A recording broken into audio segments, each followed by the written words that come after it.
Wa alek ta kus dana nyoko lunjok o bana nyoko to ga nyuak ketsu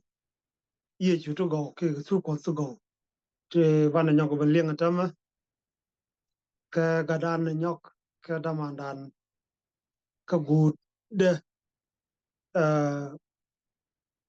kan nindang die chan lieng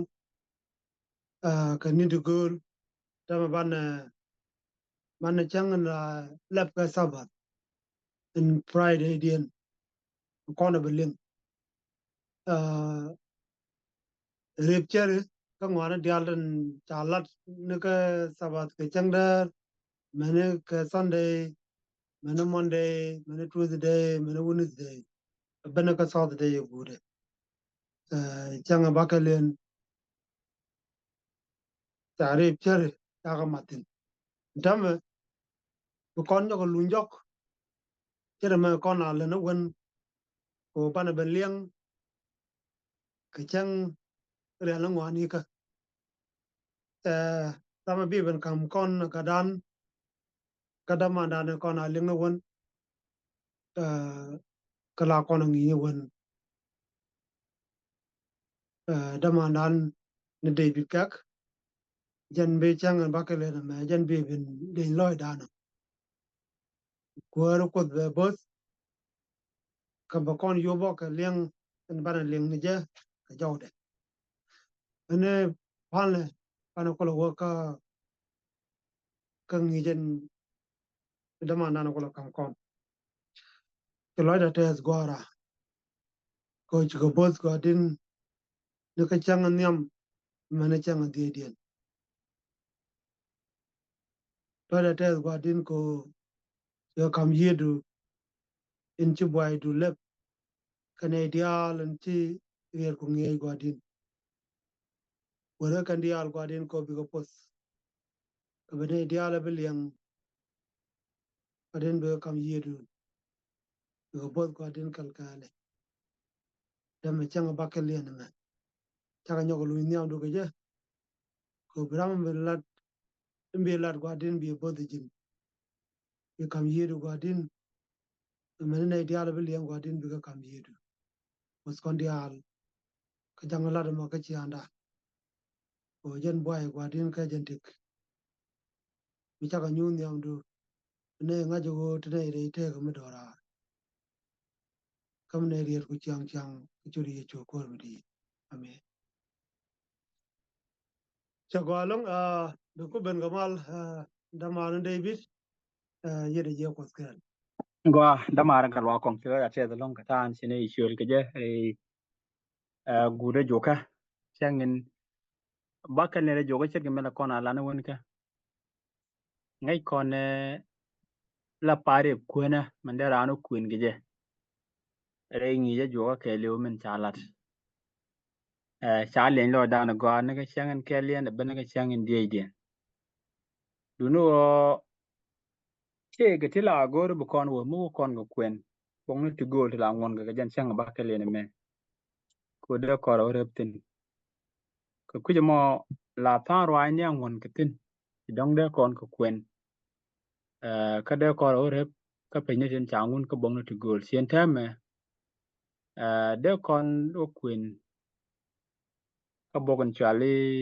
min gori di alje min cha gor jow de dwar i o kwen bo ka ne te kap ko tu ko nial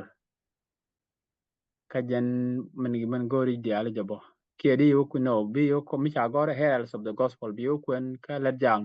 bo cha gor the acts of pastor kana lo itung ngori ne me ngude na ma di je ka sa skulan ko ka bog ngie du gor sang lo dan kana gwa cha gor singa jang ba kalen la ka ngon ga ken chere tini ko de ka kon lo ko ban ro re ko kwen gwa da ngon ya ko cherchin chala de che ka sa school la ka dat ke di longo bong ni tini ka kuj mo gore ja ba kon kwen men check in cha kam kon mi cha kon kwen ken chu wong to na men shagan de kon kwen ta la ro ne men la dilo ai kristo re ni gede o shi gwatsu ka ci chiang kwara ko cha bentega rede ro ka duer kun ka ngadu tuk to go ka kuje mo en right tuk no to go chet ka men chi kana kam kon point de jen awajen che tom ka roi ni goga roi ni go ka idi te ga mi cha gore gwa en kuore ladi ichi chup ki chi tia na me ajen gwa te cha nyu Daniel e jang ni Gabriel ni ka buk Daniel le lo jog bu ku ni ka buk Daniel nyok gwa te cha nyu Daniel ka Daniel chiyo ka badak wel ngwan cha kon la dor ka kwi roi goga min cha lat inin ti kin ra gudu kudu gwa da mo cha jong di jan baro bo cha ka latin re jong ti jan baro te cha ngong ne ko tok dien ajala die chuo mo chu gwa de chi tuk ko tok jong di jan baro te ti ji tuok tin en gwa da mo cha roi ko lat gwa de cha ye chu kar so dap tin ka jala de che tuk tin re run ni ta to ka tok jong ti jan baro lo do cha kwari ye chu ka tok lade cha boin tin ato ka lade cha boin kan me belade kula to ka kore lo do cha ben no ko dia ameno bra ko lo do bo ka jur gwa de me ajen tok run ajen tok jong ti jan baro mane wo bra ko ka jur ba Stephen babu gwa de mo ajen la die chu mo ko le yole ichi gwa ichi chup agwa muka agwa de churai ko da la jong ne ti jan baro te cha kam ne ko gwa de me to ke lo do che chup ka kuje mo me chalat ni kenya man ku kon logon karajon o ben ye chu kerso enyam cha yol cha kam ni dial ko yol jana do shang kwara pudo ba do che chu en wala bo lo do right ke kwi ben ye chu rewde badil yol ka badil kam ne alen wo shang kwara goyo ponya bo do che chu ka kuje mo right in rewde chara ka right nyam kan dial eken karwany goga neme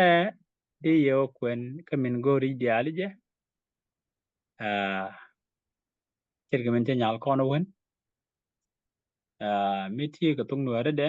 ki tung line de di yo kwen ka page 233 wo 234 ya kadi yo jeg bo ka tung nuare men gore de lat kon gen gwa joga me o chan ro rep ko kwen bong ni tin ko ken din cha kam kon bano kwen ga bong chale ga postal ka bano re bo kamin gori dialije men chalo ko tung nuare men chale desire bait ka kuji mo no ban lat ke chere ne no be cha lat ka ben ye chu nyam ka ba no bo ba anyo ma lat de ka ben ku ben ye chu raw de ara je nyam kan ra je jo ka me ra je raw to ma ra ni go ka dia gwa ko la le re ko gwa mi chu gwa chop a men bi tok tin do be chu a je ne lat ye chu gwa se dan en tame chi gwa chop ko ki ben ye chu raw de ene te ne ko be nyo la loy dan gwa chet ke me chelat gwa de ti ko so te kwer ke ko pan da we ju ko da ko shine yobre joka ke lew ka ngi ni dialtin gol mane chang bakale la tes ko yiri kel gene dong ne ko ba ko gwatin ci chup ba ga nyog mi cha ne wa din re lo ni ko medan ci jalat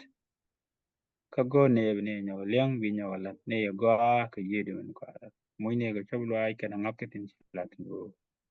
ko ngane cet ko gwatin ci galat moy ne ga no kana leng ro ay ni go ko do mon lu ten la tes ko yiri kel ko ci